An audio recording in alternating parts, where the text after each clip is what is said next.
We begin in the United States, where an Indian diplomat has been asked to leave the country after she was indicted by a federal grand jury in New York. Devyani Khobragade was arrested and strip searched in December. It caused a major rift in relations with India.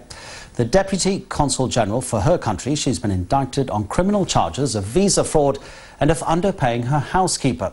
She's now on her way back home.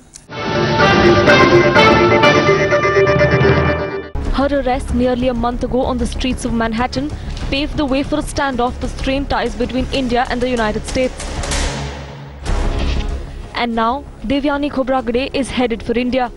With full diplomatic immunity, the consequence of India's continued exertion of pressure on Uncle Sam. This after an adamant United States indicted her on charges of visa fraud and making false statements.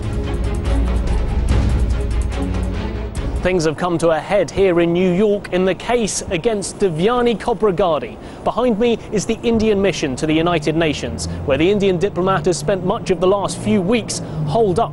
On Thursday, prosecutors indicted her for visa fraud and making false statements. The US also sought from the Indian government a waiver of the diplomatic immunity she was accorded. The Indian government not only declined the request, it also chose to transfer her to New Delhi.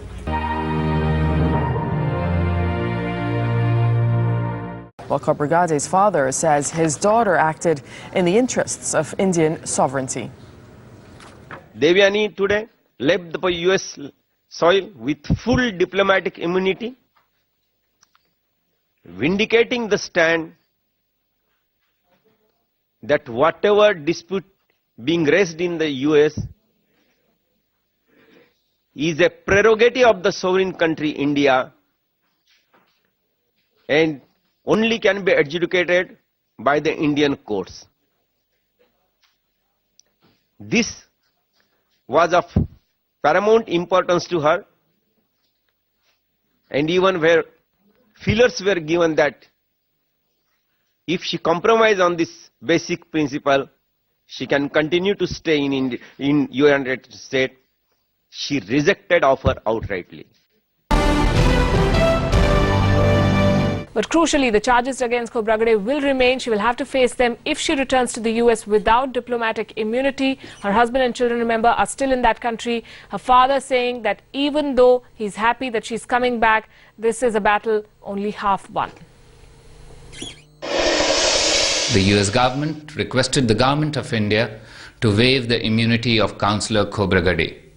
On 9 January 2014, the government of India declined to do so and transferred Councillor Khobragade to the Ministry of External Affairs in New Delhi.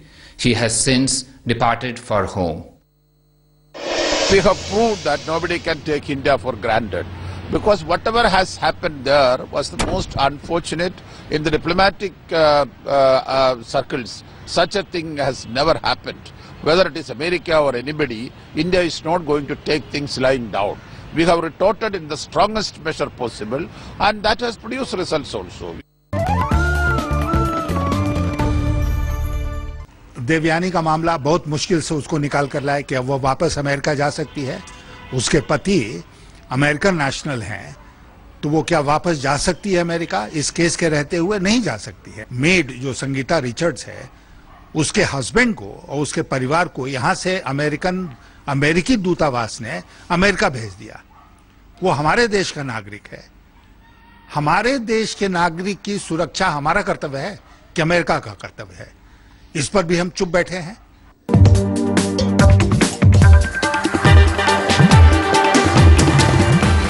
Meanwhile, the domestic help in the middle of this entire controversy, Sangeeta Richards has issued a public statement saying, "I never thought that things would get so bad here, that I would work so much that I did not have time to sleep or eat or have time to myself." She said in a statement released by the anti-trafficking group Safe Horizon. Richards says she tried to return to India because of how she'd been treated, but her request was denied. She added, "I would like to tell other domestic workers who are suffering as I did, you have rights and do not let anyone exploit you."